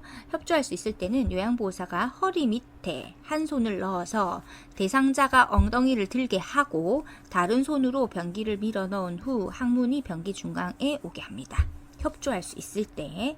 그런데 협조할 수 없을 때는 옆으로 돌려 눕힌 후 엉덩이를 변기에 대고 변기 위로 대상자를 돌려 눕혀 반듯한 자세에서 항문이 변기 중앙에 오도록 합니다. 그래서 협조할 수 없으면 옆으로 돌려 눕히고 협조할 수 있을 때는 요양보호사가 허리 밑에 손 올리면은 대상자가 엉덩이를 스스로 들 수 있게 해서 이제 간이 변기를 넣고 이제 침상에서 배설을 하게 되는 것입니다. 자, 이동변기는 이렇게 생겼죠? 이동변기는 서거나 앉는 것은 가능한데 화장실까지 걷기는 어려운 대상자의 배설을 도울 때 사용하는 것이고요. 자, 간이변기는 침상 배설일 때 사용하는 거예요. 화장실까지 가지 못하거나 침대에서 내려올 수 없는 대상자가 침상에서 편안하게 배설할 수 있도록 돕는 방법입니다. 43번 이동변기를 사용하여 배설하는 대상자를 돕는 방법으로 옳은 것은 1. 배설 중에는 하반신을 수건으로 덮어준다. 2. 배설 후에는 물티슈로 손을 닦는다. 3. 변기를 차갑게 하여 변이를 자극한다. 4. 변기 앞에 미끄러움 방지 매트를 깔아준다. 5. 변기의 높이는 침대보다 낮게 한다. 답은 1번 배설 중에는 하반신을 수건으로 덮어준다. 자, 수치심을 줄여주기 위한 방법이고요. 배설 후에는 물티슈로 손을 닦는 것이 아니고 자, 대상자 손에 남아있는 잔변물, 세균이 신체에 감염을 일으킬 수 있기 때문에 반드시 물과 비누로 손을 깨끗하게 씻게 합니다. 변기를 차갑게 하면은 변이가 이제 생기던 변이도 없어지겠죠. 그래서 놀라게 되죠. 그래서 따라서 미리 따뜻한 물 또는 따뜻한 수건으로 데워 놓습니다. 자, 변기 앞에 미끄럼 방지가 아니고 변기 자체가 흔들리지 않게 해야 되기 때문에 변기 밑에 미끄럼 방지 매트를 깔아줍니다. 변기의 높이하고 침대의 높이는 같도록 해줘야 되겠죠. 그래서 같게 한다. 자, 이동 변기 사용 돕는 방법 정리하겠습니다. 자, 쭉 쉽죠? 넘어가시고 자, 5번째 침대의 높이하고 이동 변기의 높이가 같도록 맞춥니다. 자, 침대에서 이동 변기로 이동할 때 넘어지거나 바닥으로 떨어지지 않게 주의하고요. 안전을 위해 변기 밑에 미끄럼 방지 매트를 깔아주어서 대상자가 변기에 앉을 때 흔들리지 않게 하고 화장지를 변기 안에 깔아주고 또 음악을 틀어주거나 TV를 틀어주거나 해서 배설 시에 나는 소리가 잘 들리지 않도록 합니다. 변기가 너무 차가우면 피부에 닿았을 때 놀라게 되므로 미리 따뜻한 물 또는 따뜻한 수건으로 데워둡니다. 침대의 한쪽 난간을 내리고요. 자, 내려졌죠. 내리고 대상자가 변기 가까이에 이동하도록 합니다. 대상자의 다리를 내려 두 발이 바닥에 닿게 합니다. 다리가 바닥에 닿지 않으면 불안정하여 넘어질 수 있습니다. 편마비의 경우 이동 변기는 건강한 쪽으로 침대 난간에 빈틈없이 붙이거나 30에서 45도 비스듬히 붙인다. 자, 편마비의 경우는 건강한 쪽으로 붙인다. 자, 12번째 변기에 손잡이가 없는 경우에 요양보호사는 이동 변기로부터 먼 발을 대상자 발 사이에 놓고 대상자를 일으켜 대상자 무릎을 이동 변기 쪽으로 밀면서 대상자 몸을 회전시켜서 변기 앞에 세웁니다. 배설 중에는 하반신을 수건이나 무릎 덮개로 덮어줍니다. 요양보호사가 밖에서 기다려주기를 원하면은 호출벨을 대상자 손 가까이에 두어서 배설이 끝나면 즉시 알리게 하고, 밖에서 기다리면서 대상자가 용변을 볼 때 문제가 없는지 계속 신경을 써야 되고요. 배설 후 뒤처리를 하게 합니다. 스스로 할 수 없는 경우는 뒤처리를 해줘야 되고요. 대상자 스스로 용변을 처리할 수 없는 경우 돕는 방법은 침상 배설 돕기하고 동일합니다. 자, 그 다음 대상자가 이동 변기에서 일어나서 침상으로 안전하게 이동할 수 있도록 보조를 합니다. 잔변물이나 세균이 신체 내 감염을 일으킬 수 있으므로 물과 비누로 손을 씻게 해야지 물티슈 같은 것으로 손을 닦게 해서는 안 됩니다. 자, 그리고 배설물을 즉시 처리한 다음 환기를 합니다. 배설할 때가 아니라 배설물을 처리한 다음 환기를 하면 됩니다. 자, 지금까지 한 내용이 거의 시험에 계속 나오고 있기 때문에 한번 정리하시면 다음부터는 틀릴 리가 없을 거예요. 44번 한쪽으로만 누워있는 대상자의 소변이 기저귀 밖으로 셀 때의 대처 방법은 1. 기저귀를 단단히 조여준다. 2. 기저귀 위와 아래를 바꾸어 채워준다. 3. 정해진 시간에 기저귀를 갈아준다. 4. 몸 한쪽에 베개를 대는 방식으로 체위를 자주 바꾸어준다. 5. 소변이 새는 쪽 기저귀 안에 물티슈를 넣어준다. 자, 답은 4번 몸 한쪽에 베개를 대는 방식으로 체위를 자주 바꾸어 줍니다. 자, 단단히 조여주면 안 되고, 자, 위아래 바꾸면 안 되고요. 정해진 시간이 아니라 자주 갈아주어서 습하지 않도록, 그리고 물티슈 넣어주면 습해져서 몸에 욕창이 생기거나 발진이 생기게 됩니다. 45번 유치 도뇨관을 삽입하고 있는 대상자에게서 다음과 같은 상황이 관찰될 때 기관장에게 보고해야 하는 경우는 1. 연결관이 꺾여 있을 때, 2. 소변이 도뇨관 밖으로 셀 때, 3. 소변 주머니가 가득 차 있을 때, 4. 소변 주머니를 들고 걸어 다닐 때, 5. 소변 주머니에 배출구가 잠겨 있을 때. 답은 2번 소변이 도뇨관 밖으로 셀 때. 자, 이때는 기관장에게 보고해야 됩니다. 자, 해설을 먼저 보겠습니다. 유치 도뇨관을 삽입하고 있는 대상자를 기관장에게 보고해야 하는 경우입니다. 소변색이 이상하거나 탁해진 경우, 소변량이 적어진 경우, 소변이 도뇨관 밖으로 새는 경우에는 시설장이나 간호사에게 보고합니다. 자, 이런 지문들은 하나하나 다 지문으로 시험에 나올 수가 있어요. 만약 대상자가 호소하는 불편감이 있다면 시설장이나 간호사에게 알립니다. 자, 참고를 보시면 요양보호사는 유치 도뇨관의 교환, 삽입, 방광세척 등은 절대로 하지 않습니다. 방문 간호사가 하거나 의료기관을 이용하도록 연계합니다. 유치 도뇨관을 삽입하고 있어도 침대에서 자유로이 움직일 수 있으며 보행도 할 수 있음을 대상자에게 알려둡니다. 자, 3번에 보시면 소변 주머니가 가득 차 있을 때는 보고하는 것이 아니라 소변 주머니를 비워줍니다. 그래서 밑에 있는 배출구를 열어서 소변기에 소변을 받은 후 배출구를 잠그고 알코올 솜으로 배출구를 소독한 후에 제자리에 꽂습니다.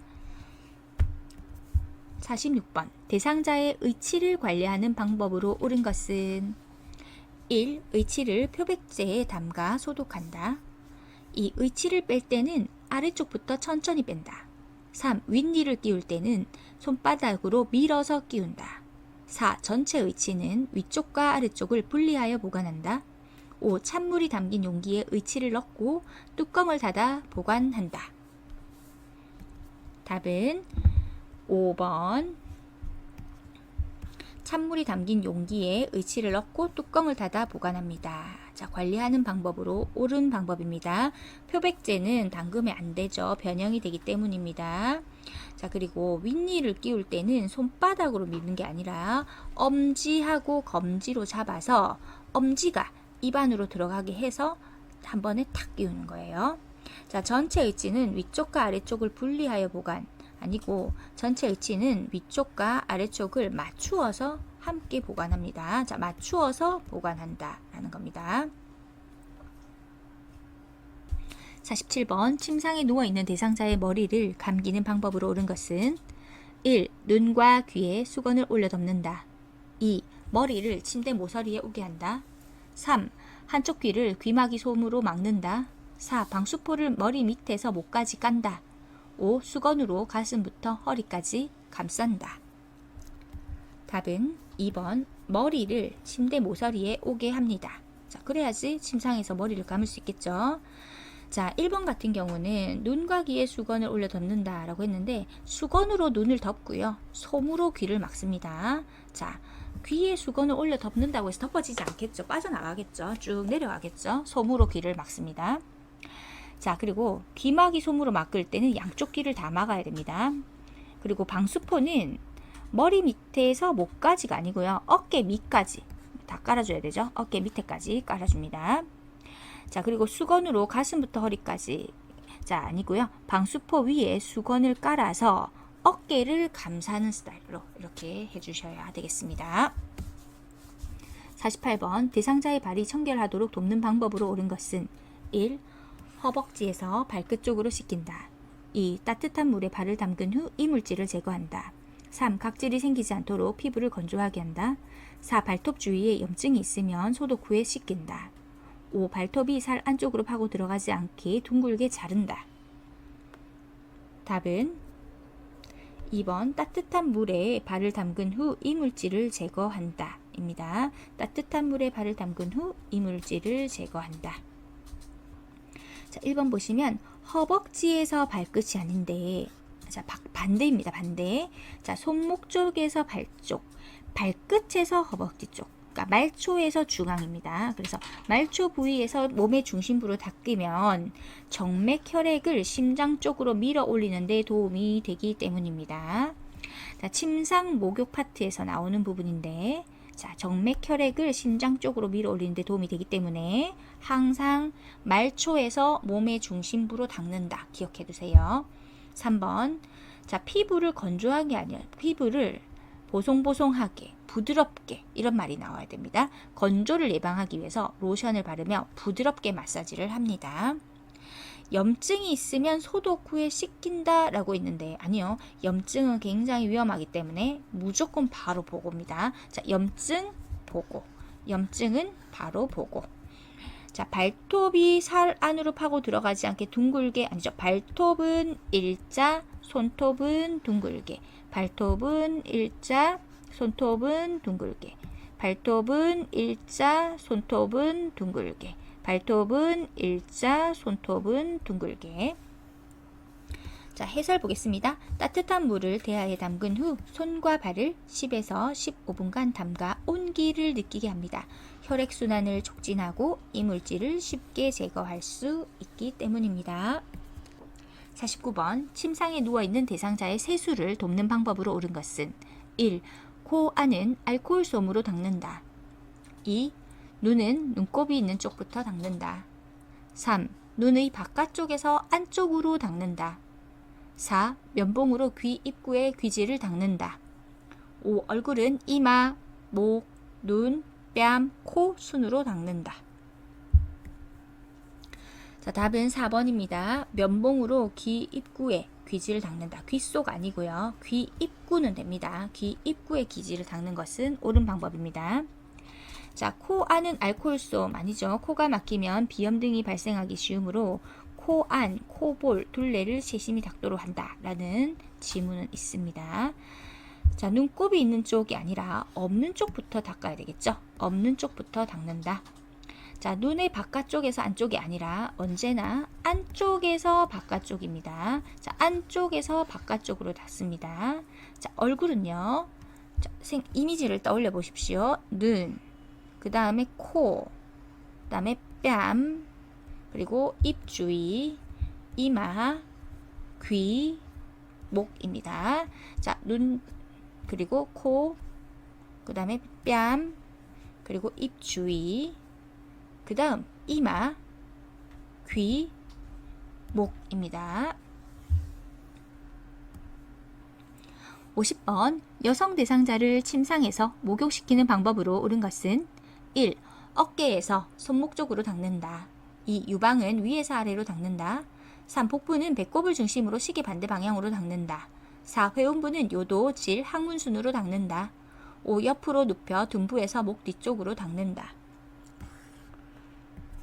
답은 4번. 회음부는 요도, 질, 항문순으로 닦습니다. 앞에서 뒤로 닦는 거죠. 요도, 질, 항문순으로 닦습니다. 1번에 보시면 어깨에서 손목 쪽이라 되어 있는데, 자, 손목 쪽에서 발끝에서 허벅지 쪽, 그러니까 말초에서 중앙 부분, 그래서 말초 부위에서 몸의 중심부로 닦아서 정맥 혈행을 심장 쪽으로 밀어 올리는 데 도움이 되도록 닦아줍니다. 유방은 원을 그리듯이 닦습니다. 자, 복부는 배꼽을 중심으로 시계 방향으로 닦습니다. 이게 장 운동에 굉장히 도움이 돼서 그래요. 배꼽을 중심으로 시계 방향으로 닦습니다. 옆으로 눕혀 둔부에서 목 뒤쪽으로 닦는다. 아니고요. 옆으로 눕게 해서 목 뒤에서 둔부까지. 자, 목 뒤에서 둔부까지입니다. 목 뒤에서 둔부까지 닦습니다. 51번. 다음 그림과 같이 앉아있는 대상자를 침대 위로 옮길 때, 자, 요양보호사의 신체 손상을 예방하는 방법으로 옳은 것은 1. 척추 안정성을 높이기 위해 몸통의 작은 근육을 사용한다.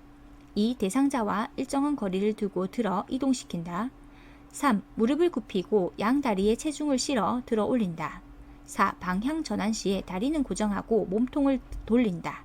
5. 빠른 반동을 이용하여 신속하게 이동시킨다. 답은 3번. 무릎을 굽히고 양 다리에 체중을 실어 들어 올린다. 자, 양 다리에 체중을 지지한 후 무릎을 굽히고 중심을 낮게 하여 골반을 안정시킨다 라는 지문이 있어요. 표준교재에. 자, 신체 손상을 예방하는 옳은 방법입니다. 나머지 왜 틀렸는지 볼게요. 몸통의 작은 근육을 이용하는 게 아니라 몸통의 큰 근육을 이용해서 척추의 안정성을 유지하는 것입니다. 그리고 대상자와 일정한 거리가 아니라 요양보호사의 허리와 가슴 사이의 높이로 몸 가까이에서 잡고 보조해야 돼요. 대상자와 멀어질수록 요양보호사 신체 손상 위험은 증가합니다. 자, 4번. 방향 전환 시에 다리는 고정하고 몸통을 돌린다 라고 했는데, 자, 물건을 든 상태에서 방향을 바꿀 때 그때는 허리를 돌리지 않고요. 발을 움직여서 조절합니다. 그래서 허리를 보호하는 거죠. 척추를 보호하는 겁니다. 자, 빠른 반동 이런 거 무조건 안 되고 천천히, 그리고 신속하게 아닙니다. 천천히 안정감 있게 이동을 하셔야 됩니다. 52번. 협조할 수 없는 대상자가 다음 그림과 같이 누워있을 때 2명의 요양보호사가 대상자를 침대 머리 쪽으로 옮겨 눕히는 순서는 가. 한쪽 팔은 어깨와 등 및 다른 한쪽 팔은 둔부와 대퇴를 지지하여 두 사람이 동시에 침대 머리 쪽으로 옮긴다. 나. 침대 매트를 수평으로 한다. 다. 대상자의 무릎을 세워 발바닥이 침대 바닥에 닿게 한다. 라. 침대를 침대 머리 밑쪽으로 옮긴다. 마. 불편한 곳이 있는지 확인하고 문제가 있으면 해결한다. 잠시 스탑하시고 순서를 한번 매겨보시면 되겠습니다. 자, 답은 3번입니다. 자, 순서대로 볼게요. 첫 번째, 나. 침대 매트를 수평으로 합니다. 두 번째, 라. 베개를 침대 머리 쪽으로 옮기고, 세 번째, 다. 대상자의 무릎을 세워 발바닥이 침대 바닥에 닿게 합니다. 네 번째, 가. 한쪽 팔은 어깨와 등 및 다른 쪽 팔은 둔부와 대퇴를 지지하여서 두 사람이 동시에 침대 머리 쪽으로 옮기고요. 다섯 번째, 불편한 곳이 있는지 확인하고 문제가 있으면 해결합니다. 침대 위 아래쪽으로 이동하기. 1. 침대를 수평으로 합니다. 두 번째, 허리 높이로 침대를 올린 뒤 요양보호사 쪽의 침대 난간을 내리고 반대쪽 난간은 올립니다. 세 번째, 대상자의 무릎을 세워 발바닥을 침대에 닿게 합니다. 협조할 수 있는 경우에는 침대 머리 쪽 난간을 잡게 한 후 하나, 둘, 셋 등의 신호를 하여 같이 이동하고자 하는 방향으로 이동합니다. 협조할 수 없는 경우 침대 양쪽에 한 사람씩 마주 서서 한쪽 팔은 머리 밑에 넣어 어깨와 등 밑을, 다른 팔은 둔부와 대퇴부 밑에 넣어서 반대편 사람과 손을 잡고 신호에 맞춰 두 사람이 동시에 이동하는 방향으로 옮깁니다. 자, 6번째, 몸의 자세를 바르게 유지하고 대상자의 기호에 맞게 침대 높이를 조절한 다음에 편안하도록 베개, 쿠션 정리하고 침대 난간을 올리고 안전을 확인합니다. 53번, 휠체어에 타고 있는 오른쪽 편마비 대상자를 침대로 옮기는 순서는 가. 휠체어의 잠금 장치를 잠그고 발 받침대를 올린다. 나. 휠체어의 왼쪽을 침대와 평행하게 놓는다. 다. 대상자의 왼쪽 손으로 침대를 지지하게 한다. 라. 대상자의 발이 바닥을 지지하게 한다. 마. 대상자의 허리와 등을 지지하고 일으켜 침대를 돌려 앉힌 후에 다리를 들어 올려 침대를 눕힌다. 잠시 스탑하시고 이제 정답을 체크하시면 되겠습니다. 답은 4번입니다. 순서대로 볼게요. 첫째, 휠체어의 안쪽을 침대와 평행하게 놓는다. 1번. 두 번째, 가. 휠체어의 잠금 장치를 잠그고 발 받침대를 올린다. 세 번째, 라. 대상자의 발이 바닥을 지지하게 한다. 네 번째, 다. 대상자의 왼쪽 손으로 침대를 지지하게 한다. 자, 오른쪽 편마비 대상자니까 왼쪽이 건강한 쪽이죠. 그래서 왼쪽 손으로 침대를 지지하게 하고요. 다섯 번째, 대상자의 허리와 등을 지지하고 일으켜 침대에 돌려 앉힌 후에 다리를 들어 올려 침대에 눕힙니다. 54번, 다음과 같이 지팡이를 사용하는 왼쪽 편마비 대상자가 버스에서 내리는 순서는 자, 첫째 1번 지팡이 왼발 오른발, 2 지팡이 오른발 왼발, 3 왼발 지팡이 오른발, 4 오른발 지팡이 왼발, 5 오른발 왼발 지팡이. 답은 자, 1번입니다. 자, 지팡이 이용이고요. 왼쪽 편마비 대상자이고 내릴 때입니다. 그래서 내릴 때는 내 지팡이 지 마비된 쪽입니다. 내지마 오지건 내지마 앞에 회차에서 우리가 계속 했었습니다. 자, 그래서 내린다 지팡이 마비된 쪽 왼쪽이죠. 그리고 건강한 쪽입니다. 자, 우리 아까 예전에 우리 이제 회차에서 다 정리했었던 거지만 계속 반복하겠습니다. 평지일 때입니다. 지팡이를 이용해서 걷기 하거나 보행돕기, 평지에서 보행돕기 똑같은 원리입니다. 대상자 옆에 서서 팔로 허리를 껴안듯이 지금 잡았죠? 팔로 허리를 껴안듯이 지금 잡았고 반대편 손으로는 요양보호사 어깨 위에 있는 대상자 손을 잡고 걷습니다. 이렇게. 자, 서로 반대편 발을 앞으로 내딛어서 발을 맞춰 걷습니다. 자, 반대편 발을 내딛는 거죠. 이렇게 걷고 약한 쪽 다리를 먼저 내딛습니다. 약한 쪽 다리를 먼저 내딛도록 합니다. 대상자를 부축하는 경우는 요양보호사가 먼저 발을 내딛고 마비된 다리를 내딛도록 합니다. 이게 왜 그러냐면은 요양보호사가 지팡이 역할을 하는 거예요. 요양보호사가 지팡이 역할을 해준다. 자, 그래서 지팡이가 먼저 나가야 그 다음에 이제 우리가 나갈 수가 있잖아요. 지팡이를 짚는 이유가 그렇죠. 지팡이를 먼저 내서 이제 무게 중심이나 이 앞에 이제 지지대가 되어주고 그 다음에 이제 다리가 나가는 거잖아요. 우리의 다리가. 그래서 평지에 보시면 지팡이가 먼저 나가죠. 지팡이하고 요양보호사는 같은 의미라고 했습니다. 자, 그래서 지지대가 지지면을 넓게 해주고 그 다음에 마비된 다리 쭉 끌고 그 다음에 건강한 다리 이렇게 나가는 거예요. 자, 지팡이, 마비된 다리, 건강한 다리 이렇습니다. 자, 내리막길도 마찬가지인데요. 내리막길도 지팡이가 먼저 나가고 그래서 지지면을 넓혀서 무게중심을 잡고 그 다음에 마비된 다리가 나가고 건강한 다리가 나가는 겁니다. 자, 내지마 이렇게 외웠죠. 그래서 평지하고 내리막길 똑같은 거거든요. 이게 원칙적으로 똑같습니다. 그래서 지팡이 나가고 마비된 다리가 나가는 거예요. 내지마. 평지도 마찬가지. 자, 평지도 내지마하고 똑같다. 내지마, 내지마, 평지 역시 똑같다. 자, 그런데 오르막길은요, 지팡이가 나가고 그 다음에 건강한 다리가 나갑니다. 자, 오르막길 같은 경우는 지팡이가 먼저 나가고 자, 건강한 다리가 먼저 나가서 마비된 다리는 뒤따라 올 수 있도록 하는 거예요. 자, 다시 지팡이가 올라가고 건강한 다리가 먼저 올라가서 마비된 다리가 이제 굽어지지가 않잖아요. 그래서 오르막길에서는 다리가 마비가 되었기 때문에 굽지 못하니까 펴진 상태에서 건강한 다리 따라서 쭉 올라갈 수 있도록 그렇게 오르막길은 반대입니다. 그래서 오지건 이렇게 외우시면 됩니다. 오지건 내지마. 자, 내지마 오지건.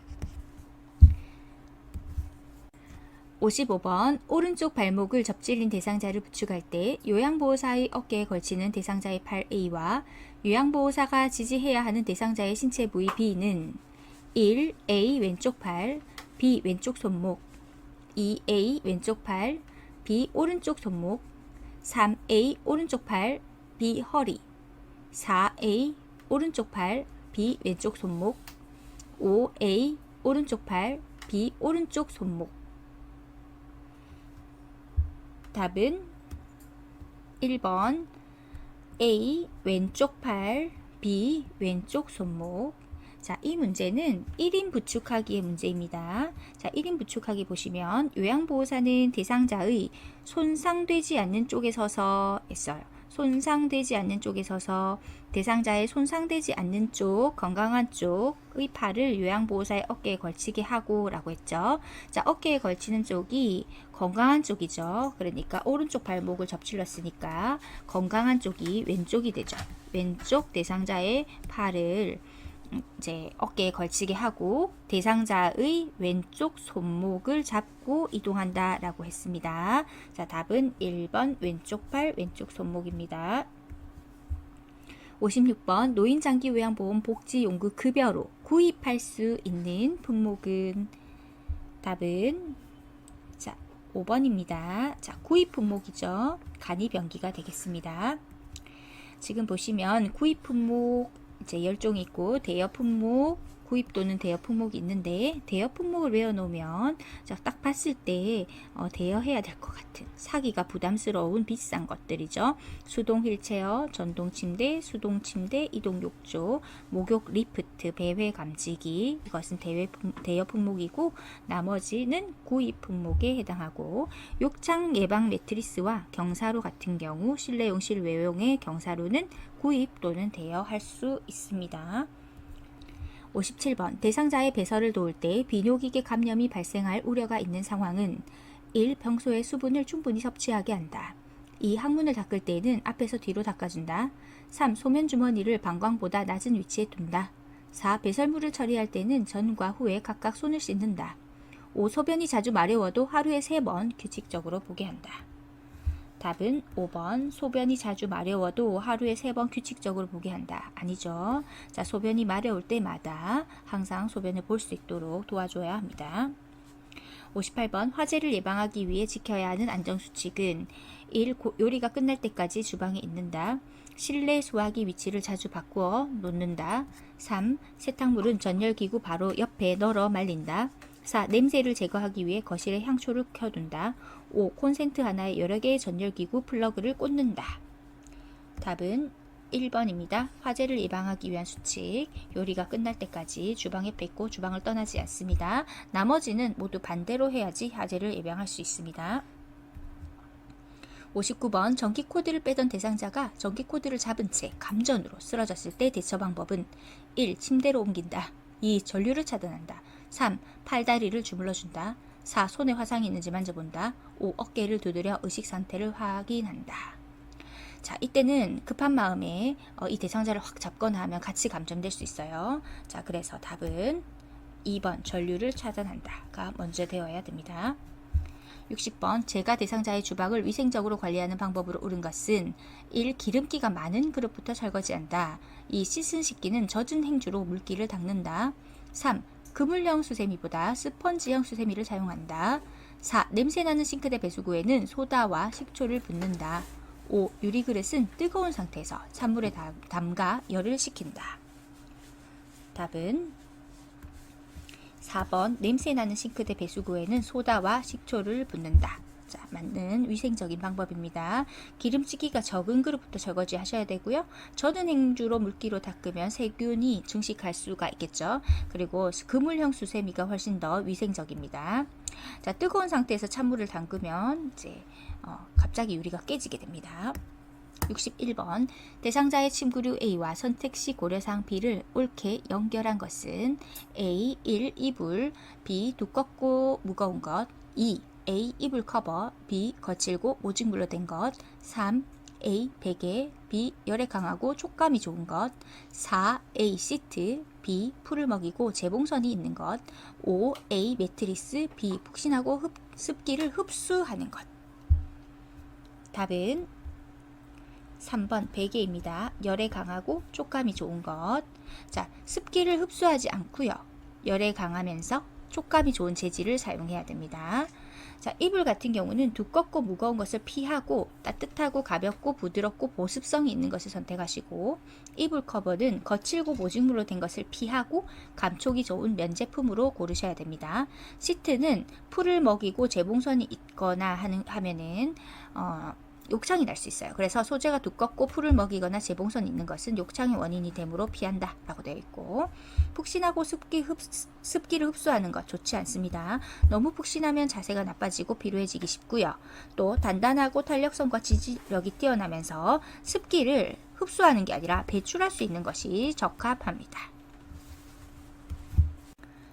62번 대상자의 일상 업무를 대행하는 방법으로 옳은 것은 1. 보호자에게 업무 대행 목적을 확인한다. 2. 물품 구매 시에 요양보호사의 물품도 함께 구입한다. 3. 대상자의 요구가 있을 때에는 업무 관계자와 연결한다. 4. 업무 대행을 완료한 후에 경과를 한꺼번에 설명한다. 5. 서류 발급 업무 대행 전에 요양보호사의 인감증명서를 발급받는다. 답은 3번 대상자의 요구가 있을 때에는 업무 관계자와 연결한다. 자, 업무 대행 목적을 확인한다. 이 지문은 맞는데요. 보호자에게 확인한다가 틀렸습니다.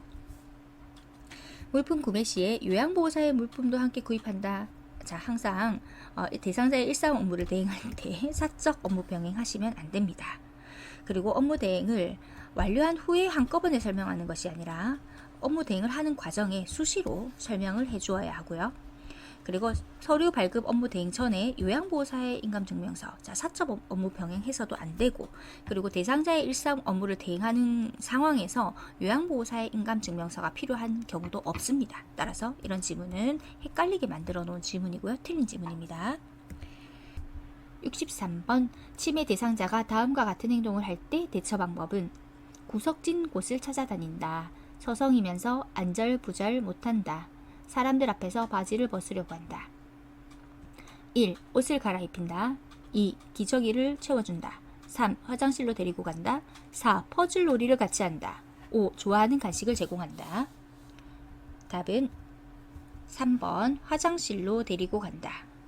자, 대상자가 화장실에 가고 싶을 때 보이는 비언어적인 신호, 표준교재에 있는 내용입니다. 바지의 뒷부분을 움켜잡고 있다. 옷을 올린다. 구석진 곳을 찾는다. 대중 앞에서 옷을 벗으려고 한다. 서성이면서 안절부절 못한다. 이럴 때는 화장실에 가고 싶다는 신호로 받아들이고 먼저 화장실로 데리고 가면 되겠습니다. 64번 치매 대상자가 요양보호사에게 다음과 같이 반복적으로 질문할 때 적절한 반응은 아가씨 누구세요? 누구냐고. 요양보호사 1. 누구긴요. 어머니 딸이잖아요. 2. 매일 보는 사람이니 잘 기억해 보세요. 3.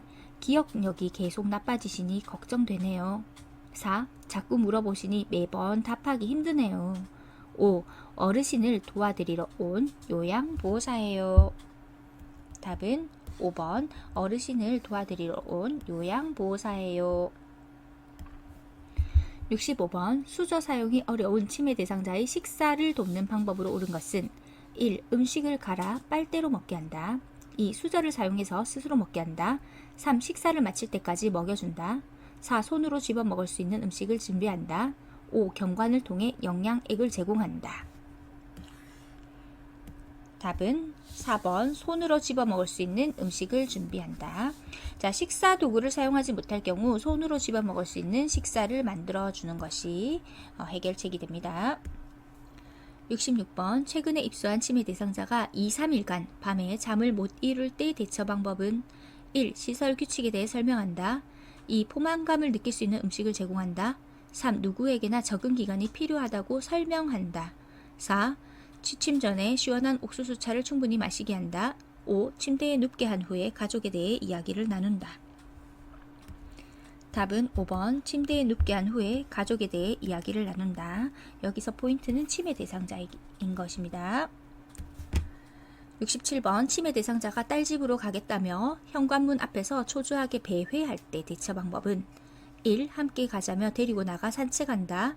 2. 창문을 열어 바람을 쏘이게 한다. 3. 박수를 치며 따라오라고 한다.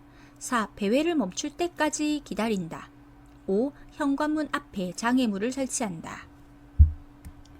답은 1번 함께 가자며 데리고 나가 산책합니다. 68번 다음과 같은 상황에서 요양보호사의 대처 방법은 시설 치매 대상자가 사무실로 뛰어들어와 누군가 나를 잡으러 왔어 라며 책상 밑으로 숨는다. 1. 무슨 사건인지 이야기하게 한다. 2. 잡으러 온 사람이 누구인지 물어본다. 3. 책상 밑은 위험하다고 차분히 설명한다. 4. 시설에는 아무도 못 들어온다고 말한다. 5. 이제 가고 없다며 안심시키고 같이 있어준다. 답은 5번 이제 가고 없다며 안심시키고 같이 있어준다.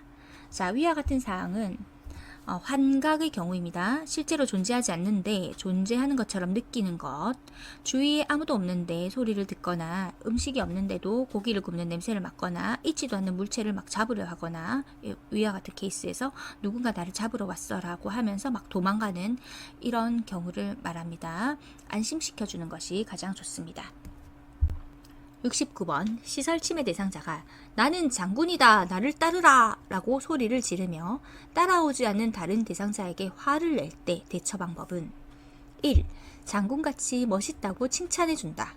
2. 행동이 잦아질 때까지 자리를 피한다. 3. 모든 대상자들을 군대놀이에 참여시킨다. 4. 좋아하는 드라마를 보자며 텔레비전을 틀어준다. 5. 다른 대상자들이 장군인 줄 몰라서 그러니 참으라고 한다. 답은 4번 좋아하는 드라마를 보자며 텔레비전을 틀어준다. 자, 이것은 치매 대상자가 다른 것에 신경을 쓰도록 계속 관심을 돌린다 라는 것에 이해가 되겠습니다. 자, 이게 망상이 있을 수 있는데 망상의 원인은 피해의식, 불안감, 상실감, 고독감, 질투심 이 원인이 되기도 하고 지적을 당하거나 비난, 무관심, 무시 그리고 시력, 청력의 감퇴로 돌봄 제공자들이 하는 이야기를 잘 알아들을 수 없는 경우 등 여러 가지 원인이 있을 수가 있습니다. 망상의 증상을 보일 때 대처 방법은 자, 부정하거나 설득하거나 논쟁하지 않습니다. 조용하고 온화한 태도를 유지하고 주장과 감정을 수용해주고요. 주의를 전환시키는 거예요. 자, 지금 이 문제처럼 그리고 지속적인 관심과 배려를 해줘야 되고요. 이게 너무 심할 경우에는 전문의와 상담을 하는 것이 좋겠습니다. 70번 치매 대상자가 해질녘이 되면 불안해하며 서성거릴 때 대처 방법은 1. 다른 방으로 옮겨준다. 2. 익숙한 노래를 들려준다. 3. 시간이 지나면 괜찮아진다고 한다. 4. 복잡한 일거리를 제공한다. 5. 조명을 어둡게 하여 마음을 안정시킨다. 답은 2번 익숙한 노래를 들려준다. 71번 치매 대상자를 위한 인지 자극 훈련에 관한 설명으로 옳은 것은 1. 가족의 수발 부담을 증가시킨다. 2. 치매의 진행을 늦추는 약물요법에 해당한다. 3. 맨손 체조하기는 진압력을 향상하는 활동이다. 4. 인지 자극 훈련 대상자는 혼자서 움직일 수 있어야 한다. 5. 인지 기능에 대한 기본적인 인식이 있는 숙련된 요양보호사가 담당한다. 답은 5번 인지 기능에 대한 기본적인 인식이 있는 숙련된 요양보호사가 담당한다. 자, 우리 교재에 보면 인지 기능에 대한 기본적인 인식이 있는 숙련된 보호자 및 요양보호사가 담당한다 라고 되어 있습니다. 가족의 수발 부담을 증가시키는 것이 아니라 줄이는 데 도움이 되겠죠. 그리고 인지자극 훈련은 비약물요법입니다. 그리고 맨손 체조는 신체 활동에 해당하는 것입니다. 그리고 인지자극 훈련 대상자는 혼자서 움직일 수 없어도 충분히 할 수가 있습니다. 72번 동료 요양보호사가 반복적으로 사적인 부탁을 할 때 나 전달법으로 반응한 것은 1. 이번에는 다른 분에게 부탁하는 게 좋겠어요. 2. 그건 규칙에 어긋나는 일이라고 생각하는데요. 3. 제게 이런 부탁을 하는 이유에 대해 말씀해 주세요. 4. 많이 바쁘시군요. 제가 해드릴 테니 걱정하지 마세요. 5. 계속 부탁을 하시면 제 생활에 지장이 생길까봐 걱정돼요. 사적인 부탁은 하지 않으시면 좋겠어요. 답은 5번 계속 부탁을 하시면 제 생활에 지장이 생길까봐 걱정돼요. 사적인 부탁은 하지 않으시면 좋겠어요. 자, 73번 대상자와 의사소통하는 방법으로 옳은 것은 1. 대상자보다 눈높이를 낮게 한다. 2. 호칭할 때에는 대상자의 성명을 부른다. 3. 요양보호사가 알고 있는 전문 용어로 표현한다. 4. 상황에 맞지 않는 말을 하면 즉시 지적해준다. 5. 개인정보 보호를 위해 요양보호사의 소속은 비밀로 한다. 답은 2번 호칭할 때에는 대상자의 성명을 부른다. 자, 옳은 의사소통 방법입니다. 자, 눈높이는요, 높거나 낮거나가 아니라 대상자와 같은 눈높이가 돼야 됩니다. 그리고 요양보호사가 알고 있는 전문 용어가 아니라 명확하고 이해하기 쉬운 언어를 사용하고요. 즉시 지적해 주는 것은 좋지 않습니다. 그리고 요양보호사 소속은 얘기를 해야 되죠. 본인을 소개할 때는 이름, 소속, 역할 등을 잘 전달하셔야 됩니다.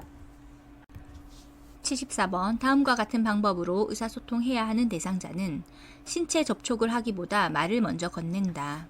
사물의 위치를 시계 방향으로 설명한다. 대상자가 읽고 싶어 하는 것을 읽어준다. 1.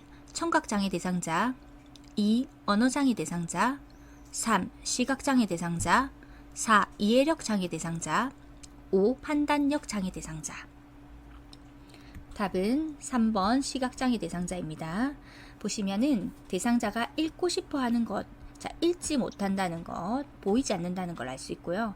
위치를 파악하지 못한다는 걸 알 수 있고, 그리고 신체 접촉을 하기보다 말을 먼저 건넨다. 이 말은 이제 청각이 있다, 이제 들을 수 있다라는 뜻이죠. 그래서 이 상황은 시각장애 대상자가 된다라는 걸 알 수 있습니다. 75번 주의력 결핍 장애가 있는 대상자와 의사소통하는 방법으로 옳은 것은 1. 모든 물품에 이름표를 붙인다. 2. 단순한 활동을 먼저 제시한다. 3. 장소, 사람을 자주 인식시킨다. 4. 새로운 사물을 주제로 대화한다. 5. 요양보호사의 입을 계속 보게 한다. 답은 2번 단순한 활동을 먼저 제시한다.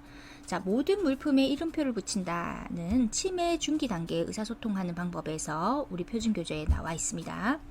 그리고 장소, 사람을 자주 인식시키는 것은 진압력 향상에 도움이 되고요.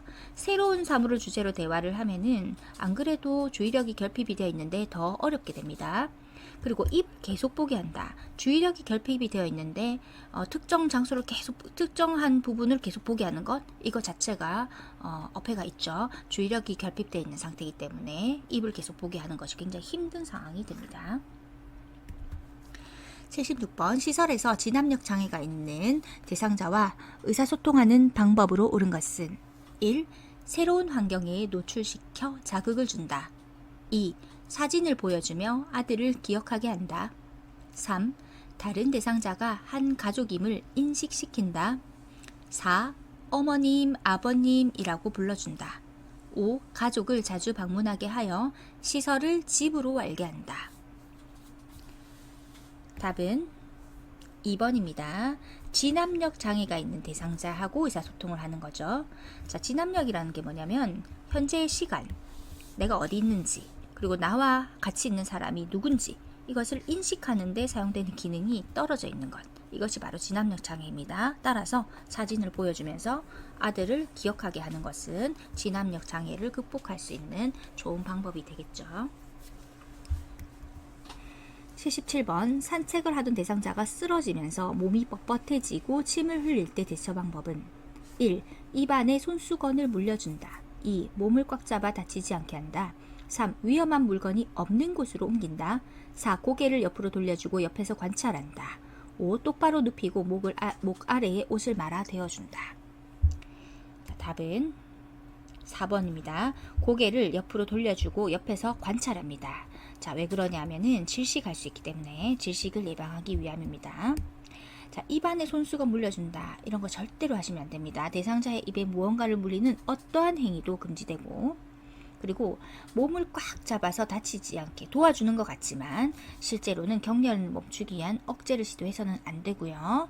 그리고 옮기는 것도 안 됩니다. 그대로 두되 그대로 이제 지켜보되 주변에 뾰족한 물건 등이 있으면 위험할 수 있기 때문에 이런 것들 주변을 지워줍니다.